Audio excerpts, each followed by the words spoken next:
weltare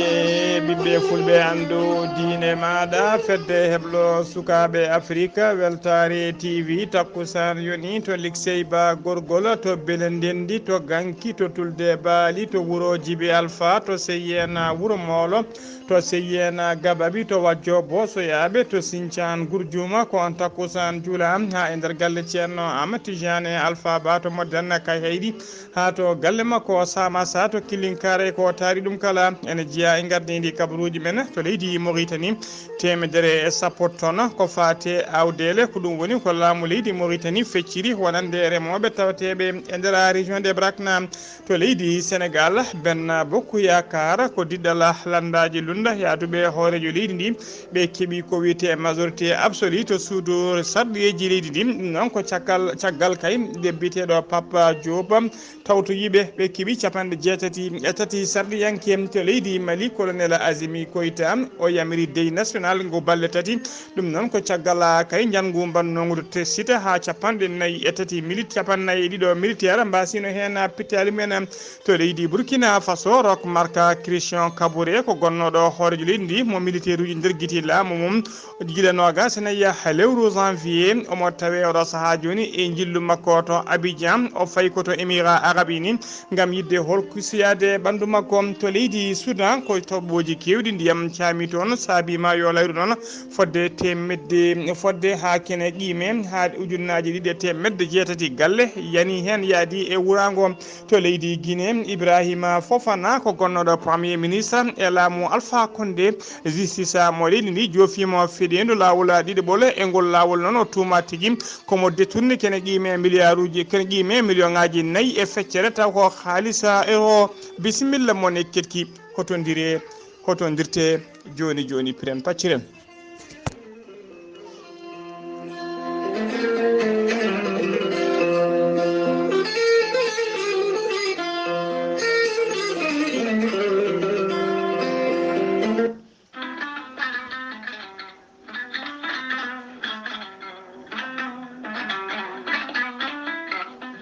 kala rafi mo jiiɗa ene jogii lekki te ene safra ɗuma gorel teya ko haa ko moƴƴo iwruken to koridinoro ari ko wallude en e safrude en haa moni kala yiito heen hoore muɗuma gorel teya ko haakono haa ko wargani a wulna ndiyamma haa wulan juppa heen aɗa yara no wirani joni keɓa heen cellal ɓanndu maɗa gorel teya ala rewan ala effet wattama haydara a yarat tan aɗiya ɗaɗima cukkiɗi ina cukkito a joguiɗo koyɗe musoje koppi musoje keeceje musoje AVC jogui caɗele cardiaque mo ƴiiƴam heewi e nder ɓanndu mum taw dogata ko noonne kadi joguiɗo sukara e nder ɓanndu muɗuma caɗele gorago ɗaɗi cukkiɗi sa jokkodire gorel tayya joni keɓa hen ko laaɓi sa yiiɗi hebde hen ko laaɓi janggana hoore maɗa jahata koto site internet mo gorel tayya mbatta ko www.goreltayya.com so tawi koto leydi Mali gonɗa Nioro jokkodirta koye Dawouda Sare onon jooɗi koto Nioro mbatta ko 72 68 11 54 so tawi koto leydi Gambie jokkodirta koye Koddanene Abou Bah 282 29 43 so tawi noon koto leydi Sénégal 77 428 85 88 jokkodita ko biyeteɗo Amadou Thioban on noon koto Jambe so tawi koto États-Unis de Amérique ko Abousso Kawral Fouta business plus 1 34 77 01 56 77 so tawi koto leydi France jokkodita koye Harouna Ngayda 06 50 99 64 43 musidɓe tedduɓe badden dando faade gorila teya kettode kaburuji mon e ɗemngal pulaar Afrique, Asie, Europe, Amérique, Moyen-Orient, Océanie. jam nyalle mon musibbe tedduɓe eɗen gone mawnde sappo e ɗiɗi lewru août hitande ujunnaaje ɗiɗi e nogas e ɗiɗi habruji men e ɗemgal pulaar e sawta he ko musidɗo mon sehil mon Ghalii Abuu Bah to karallagal ha mbawon yiide en to banggue natte ɓosoje ko Saydou Abou Bah hono no mbiruɗen gardiniɗi kabruji men koto leydi Mauritanie putoɗen alkamisa hanki o sappo e goo lewru août hitande ujunnaaje ɗiɗi e nogas e ɗiɗi gouvernement leydi Mauritanie ɓe pecciri to wuro elega lamorgo région de Brakna temedere e sappo tonnes ko fate semence woni awdi tawi e nder ɗen awdele ne tawe hen ko wiyete céréale traditionnel non faade e remoɓe régi tawateɓe e nder région woni yidde laamu ngu noon ko ɗoftude ɓeɗon remoɓe e no ndemiri kay hano hannirta ni e nder ndeɗo hitande hono holiri kay biteɗo Ahmed Salem Wule El Arbi kañum woni kolal kuuɓala to ministére de l' agriculture o holliri noon ɗum ɗo waɗi ko caggal kay balɗe nogas ɗum waɗi tan ko balɗe nogas caggal nde hoorejo leydi ndi hono Mohamed Cheikh Al Ghazouani rokkirno coup d'envoi ko fate campagne agricole 2022-2023 taw rokkuno on coup d'envoi koto barrage biteɗo le Grayir ene tawe e nder muqadda mo Tamshiket El Arbi noon holliri wonde région de Brakna ene jogui kene qime ha capantati e joyyi ujunere hectare ene yaha ha capanɗe nayyi ujunere hectare taw ko nokkuji demeteɗi ha joni ko leydi Mauritanie keddoɗen ONG koytinaɓe biteɗo Arrahman o ɓe dokkiri ballal kewgal fayida no fewi wonande kay ɓeɗon wiyeteɓe sinistre woni jayaɓe e toɓoji cakketiɗi ɗi e nder nokku biteɗo en mbeyka ɗum noon ko alkamisa hanki o jayaɓe ɓe noon ko toɓoji cakketiɗi tobnoɗi toon ɗi ɓe keeɓi taw toɓoji kewɗi ndiyam camino toon mbeyka ene tawe e nder région mo tagata fodde temedde nayyi famille keeɓi tigui mbawi feccirede ɗeɗon balle kala neɗɗo heeɓi nogas e joyyi kilo maaro wondude nogas e joyyi kilo gawri e sappo joyyi kilo sukara wondude kiloji tati kosam mew e wondude e sappo joyyi litere nebam wondude e mbajju molanteɗo Allah no fewi ha joni ko leydi Mauritanie keddoɗen jagorgal leydi ndi kalfinaɗo ko fate cellal aade e gollidiɓe mum kolliri alkamisa hanki kikiɗe ko ujunere temedde ɗiɗi e capanɗe joyyi neɗɗo kolkisa e nder waktuji nogas e nayyi cakkitinoɗi ɗi e nder jokuli leydi he kala e nder holkiso he noon sappo e tato e mabɓe tawama e jaati ko fiɗaɓe covid sappo e jeenayyi e nder ɓe cellanoɓe capantato e jeenayo kepti cellal mumen hano hannirta ni paati galleji mumen hay neɗɗo goto noon ala mo rafi o yooɓi ñalawma hanki o ha joni ko leydi Mauritanie keddoɗen police nationale halfinaɓe nden ka e kisal nakcoto lamorgo leydi ndi ɓe koliri tigui wonde ɓe teeɓima fedde wuyɓe de sagataɓe tato ɓena wuyɓe ɗon sagataɓe tato dartoɗno ko guyka de hinde cambriolage woni tigui yande e nder galleji e nder nakcoto ɓe cakkiti yande noon koye galle goto tawteɗo to darnayim noon tawe to rewo nakcoto ɓe gujjino toon noon e nder oɗon galle ɓe tawin toon haalisa ɓe jaadi hen e million ngaji nogas taw ko haalis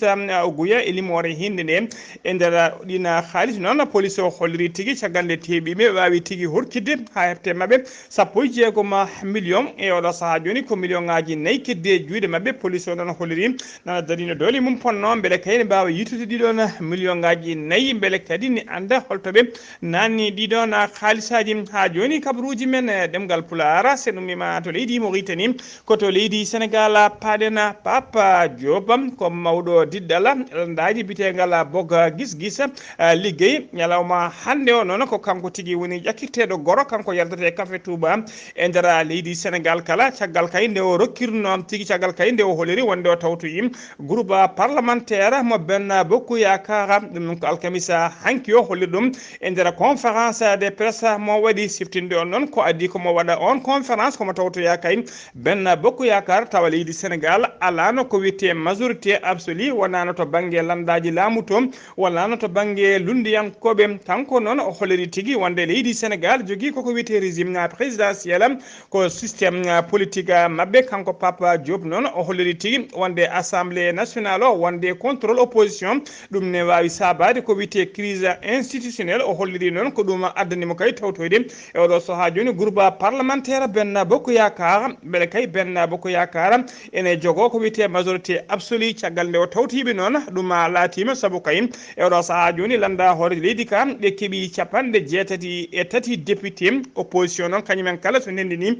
député ji mumen ɓe jogoto ko 72 hay sinno noon kamɓe kala noon kamɓe landa benna bokko yakara kamɓe kala jogade majorité absolue hollirama tigui ɗiɗo sumgoji ɓe jatiri ɓawo no fewi ɗum hulit tigui ko heewi saabu kay e hitande 2017 ko fate sarɗiyeji kamɓe benna bokko yakar ɓe joguino ko 150 sarɗiyanke e nder 165 o joɗiniɓe suudu ndu hitande hikka nde noon mbiɗen ko 63 ɓe jogui ha joni ko leydi Sénégal keɗoɗen ko nin koɓe faggudu woni douane tawateɓe to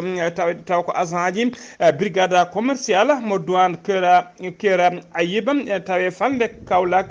ɓe nangui ñande aseta ɓennuɗo jeegoma lewru utta gonɗe ndu médicament ji kewɗi wondude ɗi moƴƴani wondude pettelaji ɗiɗi ɗi hinde baykala e produit ji kewɗi goɗɗiɗi ndewani lawol so tawi ko jaaru fo médicament ji ɗi moƴƴani ɗiɓe keftiɗi jeeru muɗum leqqime ha 161 million tawa ko franc CFA so tawi noon ko produit ji keddiɗi ɗi ndewani lawol jaaru mum ene qime ha 720 000 woni 144 ujunere taw ko haalisa franc CFA ɓe nangui marchandise o noon ko tolno wuuro witego Dimba Ndiayen ene tawe tigui e nder département mo ñoodi ripam ha joni ko leydi Sénégal keddoɗen subaka hanki o koko hulɓini hamni waɗi e nder wuuro witego Guy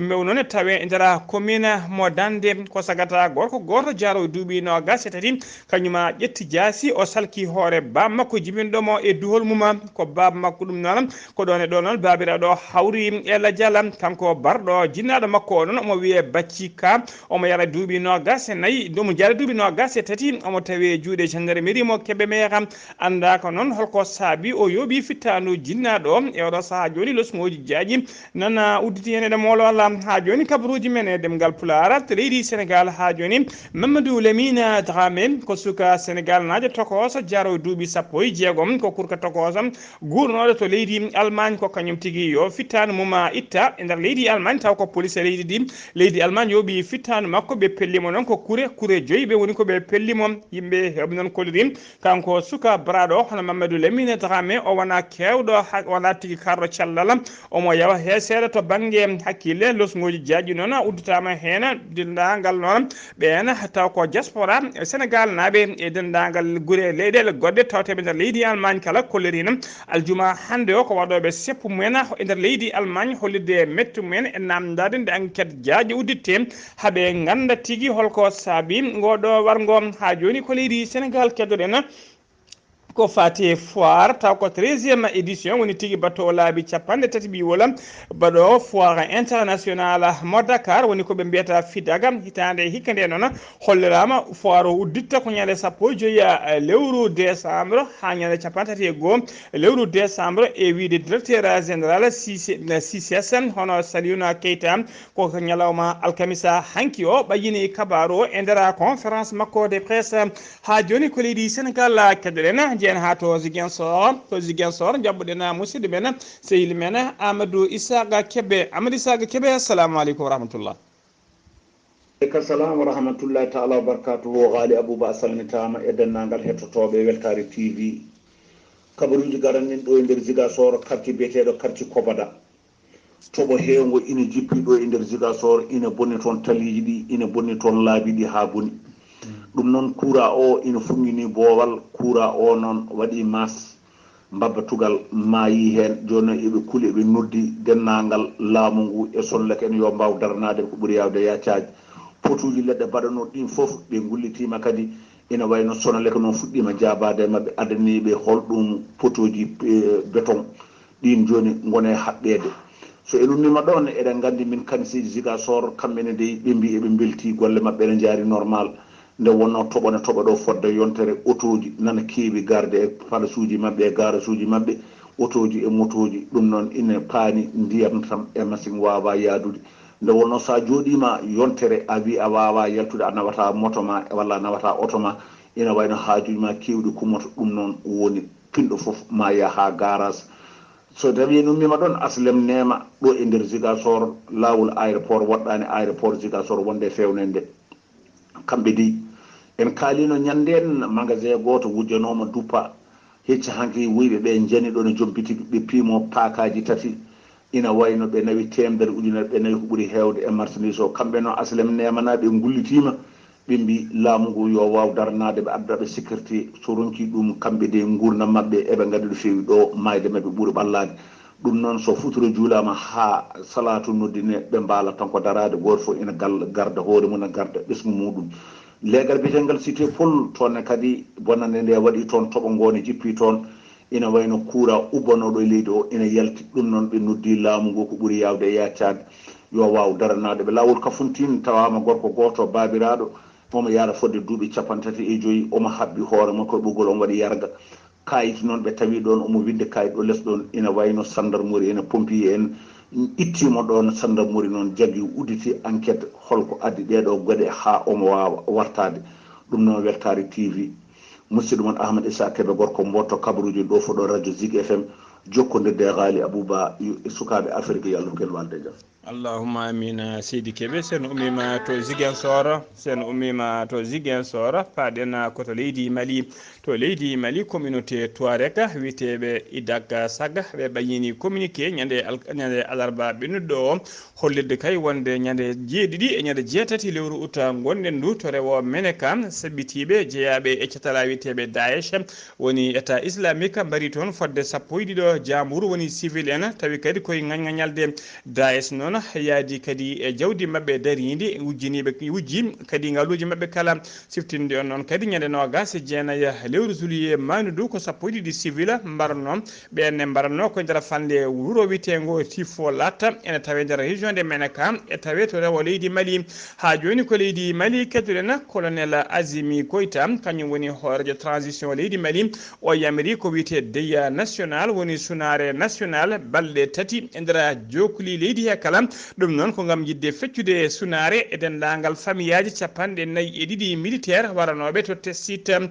famiyaji waranoɓe to tessit dey o noon fuɗɗi tigui ko guila alkamisa hanki o sanga 0 heure e dendagal o yamiri dendagal rawiji leydi ɗi kala nde ɗi mbaɗete en berne woni tigui ɗe ɗi jippinte ha hakkude ha joni ko leydi Mali keddoɗen état major général de l'armée mo leydi Mali ɓe ɓayi ɓe kolliri tigui e nder communiqué mabɓe wonde ha joni eɓe jokki opération ngaji mabɓe eɓe gandin opinion nationale et international kala wonde fama woni forces armées malienne nana jokki kay opération ngaji mum ɗi hinde Mali ko eɗi hinde ke tigui kala ɗina opération ngaji noon ko haɓade e riddude e yiilade ɓena seɓitiɓe waɗoɓe janguji mumen kala saaha e nder leydi he ɓe kolleri noon nder ɗeɗo balle ɓe jooɓima pittali 14 neɗɗo taw ko jeeyaɓe pelle cebbitiɗe ɓe keptiniɓe kadi matériel kewɗo no fewi ha joni ko leydi Mali keddoɗen laamu leydi Mali e gardugol colonel Azimi Koita aljuma hande o ɓe kadi ɓe calima laana ndiwo ka woni avion ta ko konin koɓe leydi Allemagne jeeyi kaɗon laana diwde e hinde MINUSMA tawi kana laana ɗon ko yinnode wadde rotation woni nawde ɓeɗon taw ko konin koɓe MINUSMA ɓe kolliri noon kaɗon laana rogge kuy hebde autorisation wawde kay ummade e leydi diwde ɗum saabima noon mette mawde no fewi wonande kay konin koɓe leydi Allemagne e laamu leydi Allemagne kala ɗum saabima noon ɓe kolliri leydi Allemagne holliri oɗo ñalawma hande aljuma hande o ɓe mbaɗi ko wiyete suspendi woni ɓe jowi dendagal dotation ngaji dendagal laaɗe mabɓe diwoje opération ngaji mabɓe guila laaɗe diwoje ha hélicoptère uji diwannoɗi mbaɗannode opération de reconnaissance kala ɓe dartini ɗum ɓe jowi ɗum e oɗo saaha joni ha diwa kayem ha diwa oɗo saaha woni ha nouvel ordre ha joni kabaruji men ɗemngal pulaar senomima to leydi Mali koto leydi Burkina Faso paɗen Rock Mark Christian Kabouré kañum wonno hoorejo leydi Burkina Faso mo koninkoɓe nder guite laamum guila no gasene yaha lewru janvier lewru janvier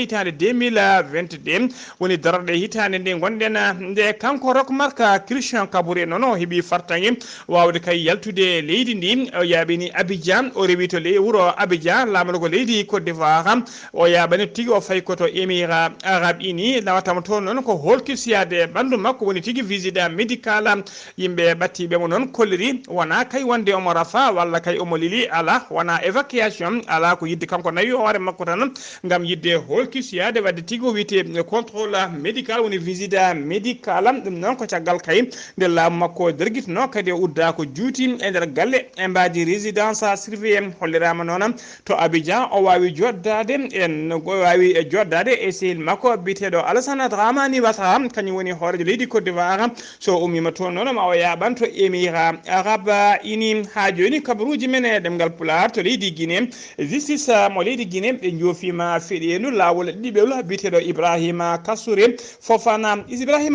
Fofana kañum wonno premier ministre e laamu Alpha Condé ngol ɗo lawol noon o joofira feɗenu kay ko tumedemo omo tourni fodde kene qimi ha million ngaji 4 e feccere taw ko halis euro on halis noon fano koye programme économique et socio feɗendu aduna ɗo jofano kay ko adi ɗum noon taw mo jofano feɗendu justice o jofanomo feɗendu ko fate détournement halis kewɗe kene qimi ha capanɗe 4 million on halis noon fano tigui koye riposte oɗo mboroso biteɗo covid 19 ha joni kabaruji men e ɗemgal pulaar to leydi Soudan cakkitoɗen kabaruji men to funnague leydi Soudan ko toɓoji kewɗi ndiyam caami toon e nder balɗe kay ɗum saabima yo layru mawdu no feewi hollirama fodde ujunnaje 2 e temedde 6 galle derguitima toon yaade e wameji yimɓe hewɓe noon e oɗo saaha joni kene guimen ha capantere 6 ujunere neɗɗo e oɗo ñalawma hande ngala hoɗande mbala tigui ko jamma cufele kalumama ɓe kolliri kadi ɓuuri tuɓe mede noon ɓuuri memede noon e oɗon ɗiɗon musibbaji ɗiɗon jeeyaji ko ɗiɗo région ngaji hono région biteɗo Kassala e Darfour du Sud wondude Darfour central wondude nokku biteɗo Kordofan Sud di Nila Blanc wondude ko hollirama kaɓe kolliri kadi fodde ujunere e temedde 6 galle holko fuɗɗi ma woni tigui ɓaale mumen puɗɗima yande hen walla bindiliji mumen puɗɗima ɗakkitade hen kabaruji men musidɓe tedduɓe ko ɗum ɗo wonno ko tonguɗen kabaruji men e ɗemgal pulaar e sawto he ko musidɗo moon sehil moon Ghalii Abuu Bah to karallagal ko ha mbawon yiide en to banggue YouTube ko miñi men sehil men Saydou Abou Bah ketkima alaki jaam yo jaam Allah jogomi jogo on